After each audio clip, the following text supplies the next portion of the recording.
the village residents come here with their children. We have a fabulous school system, and one of the reasons that we are so fortunate to have people wanting to move here, our best marketing tool is our tranquil residential streets. And so we try our hardest to protect what people value and why they move here. One of those values is ensuring that through traffic does not go on our side streets, on our residential streets. I've heard it over and over and over at almost every board meeting. And whether or not a level C service level or a D in our analysis here, traffic analysis, I don't know if Mary Beth's listening, but in the traffic analysis said if it goes to a level D, it's acceptable. That's, it's not, because I can tell you, that's going to divert traffic, whether or not 25 seconds in your study shows that it would. I'm going to tell you that it will. It's just behavior here in our small 1 square mile. So I'm concerned that if we narrow this road, if we don't have bus pullouts like we do on our other 2 main north-south arterials or roadways, if we don't provide, emergency vehicles room, and if we, I'm concerned that people are going to lose what they want in the village. We're going to have spillover traffic into the residential areas. So safety, I don't think money is an issue if that's what the residents are calling for, and the Boulevard seems to accomplish that the best. Environmental values, I sat through all those work groups. It's a big value to our residents. And I can tell you, street trees, I just don't know why the Boulevard isn't seen as being equally, if not better, environmentally for the community. It provides, we're going to lose those street trees. Now we're going to have 10 feet in between of, plantings if we find money. But the street trees are important and they're mature. It takes 30 years to get one of those trees to provide that much shade on our asphalt. And that canopy is beautiful. So these are all quality of life issues that I cannot quantify, and I'm not asking the consultant to quantify. I'm sharing them because I listen and I hear from my own opinion what matters, and I think it's the quiet streets in our communities. I think it's the trees and the beautification of the west side.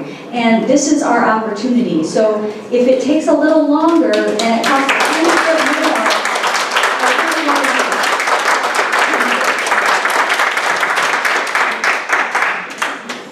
So what I'm trying to grapple with here is the existing road right-of-way is 56 feet. If you add the boulevard, you're at 51. You got 5 feet to the west. And we're saying we want boulevards, we want parking, we want bus pullouts. If you have the boulevard and you decide you need bus pullouts and you need more, that all comes, 5 feet is there, but anything else is going into the existing greenway. So that's kind of the, there's all these trade-offs, and it's like, part of one of these earlier designs had the bus pullouts actually going with the medium into the existing greenway in spots where it was needed. But if we want to achieve parking, like you said, bus pullouts, medium, and the turning, we're going to have to go bigger than what we got now. We do share things that we just never studied that, and I don't know how that decision was made. Because it was the preferred alternative by MSA that was dropped.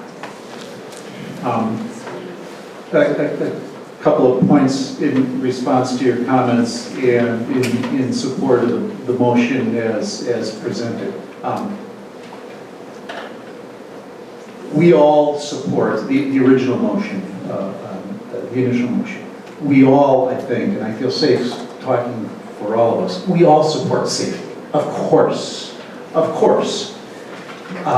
We don't, but I think it's important to remember that both of these options are safe. And with the addition of additional pedestrian crossings, the hybrid option becomes even safer than as originally proposed.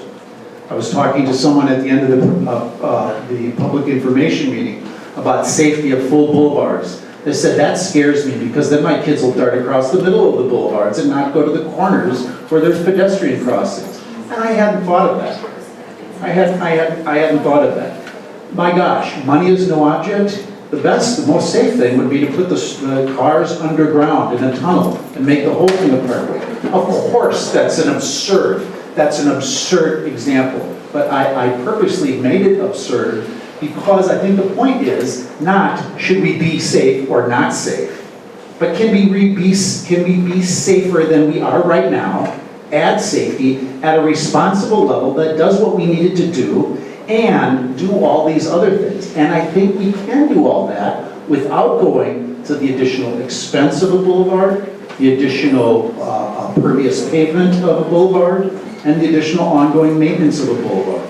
When we talk about beautification, we can, and I didn't purposely roll that into my motion because it would appropriately be in a budget discussion, but we can certainly do a lot of work to improve the aesthetic of Wilson, so that as I am a motorist approaching Wilson Drive along Olive, not only do the bump outs give me a clear indication I'm going from a smaller street to a larger street, but as I wait for traffic to clear on this now calm street, I can see a not a informal path cut through the bushes, but an entrance or something, some improvement in whatever improvement means to the folks that will decide that at the appropriate time. So I think we can get the beautification. I think we can get the safety without having to add a boulevard. Not adding the boulevard has the advantage of cost and has the advantage of less impermeable surface. They're not the same. Hang on. They're not the same because there is a small amount of additional pavement, the width of the boulevard, the space between the boulevard tips. It's nominal, but it is an increase. Yeah, I would say what we looked at was the actual pavement, and in the two alternatives, the actual pavement is the same. The decision of what to do with the median is up in the air, so that hasn't come into the equation yet. But we will have to pave the noses. Anytime you add a boulevard, you're going to have sight lines with turning. You can't landscape all the way up, so you're going to have more impervious area in the median by default. Impervious pavers. It could be pervious pavers, yes. But right now, we're saying they're generally. Right, but when we add a boulevard, the road becomes 10 feet wider. The lanes are the same, but that space in between the two islands at an intersection, we've got a 10-foot wide strip of concrete that goes from one boulevard island to the next that wasn't there when there's no boulevard. But it's not, I don't understand that, 10 feet, it's curved. What he's saying is actually the intersection. The space. Yeah, there's the space like through the intersection of the width of the boulevard that in the hybrid is in the middle. Yeah, and at each intersection. So between Olive and Kensington where they're turning. Where they're turning in That the actually. Yeah, that turn lane, that way, yes. Well, no, it's not the turn lane, it's the actual median. 400 square feet per intersection. Exactly. Yeah, okay. Yeah, it's an increase. It's not much. But in the same way we're talking about increased safety, we're talking about we could talk about increased environmental performance. And the question to me that I struggle with is what's reasonable? And I think the increase in safety with going to a narrower road with more pedestrian crossings, more pedestrian islands, with pedestrian crossings, with flashing signals, with all the other amenities that we talked about, increases, that is a reasonable level of safety. And I already spoke of beautification and trees, so I'll rest.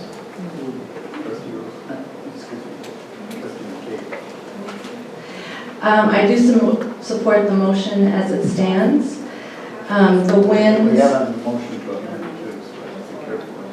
Oh, right. I support the original motion. Which is what? The hybrid greenway, pursuing that into the next refinement phase. The wins with that option, in my opinion, they meet the goals and objectives of the most recent 3 years of study and work. They provide better crossing, better access to the park, more room for bike transit, and it is, I think, for the overall greater good. We do have more traffic in Shorewood because of our success in revitalizing and attracting new residents. And so we do feel that. I think that designing our streets and making decisions as we go along to calm that traffic, to change our behavior, to get to know each other, to make eye contact and smile and thank everyone for doing the right thing is really important. And we can do that with either option. But yes, we do have more traffic. And I know people complain about that, and it's cause for concern in some opinions. It's not, in my opinion. I support the experts that have been hired and contracted. I support the professional team that's been dedicated to this for 10 years. I support the work of the Wilson Drive Task Force and the work groups over the past several years. The Wilson Drive Task Force process we created because we wanted to give the opportunity for everything to be brainstormed, and because residents had lots of different questions, lots of different ideas that had been rolling around for a long time. So we created that process, and everything went out on the table. And then we took development off the table because there was no political will to continue that study at that time. The boulevard design scenario stayed on the table because there has been an incredible amount of political will. And so that is a win, that it's still on the table, because from the beginning it hasn't been the best option according to best practice. I have listened, and because there's political will, it doesn't mean that that makes good policy, and that's what I keep coming back to. The hybrid greenway is a better policy decision in my opinion. The benefits of the boulevard, I feel, have been exaggerated in my opinion, and I think that the current performance of the road, activity in the neighborhood has been exaggerated. I live there too, and have for 10 years. Actually, yeah, that's been 10 years. Ethan's here, he was a little over 2 when we moved in. So I have been listening, and I have heard all this contention, and I have heard all this debate, and I have heard people making the same statements after 2.5 years of study and more information and consistent responses. And I think that that's the most disconcerting to me, that we all put all this effort into an open process with lots of engagement, and I hear the on the board, Trustee Amenta and Trustee Rozek saying the same things as when we started. And I can't explain that, but in my listening, that's what I'm hearing. But we have had a lot of information, we have had a lot of study, and I think we have enough to make a decision tonight to go to the next step.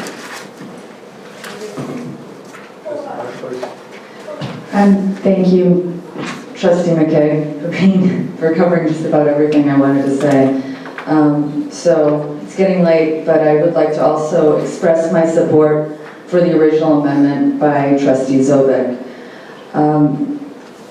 A couple of things that, just to remind everyone here, the board members should all know this, that this project is long overdue. It was slated to happen back in 2011 or 2012. We will get to everyone here, you guys, when we're done discussing. But because of the great floods of 2010, this infrastructural project was delayed, as were others, and for necessary reason. There were some serious basement backups and other flooding issues that had to be attended to. I also think that this is a fortunate problem in some ways that we have right now, which are two great options, two great opportunities for our village to address an incredibly wide impermeable surface that guts down the west side of our village. So it's an overdue infrastructural road project of a very wide road that, as was mentioned by our consultant here and others, that a lot of people do go extremely fast down and don't adhere to some of the safety rules regarding traffic when people are turning left, going around them on the right-hand side.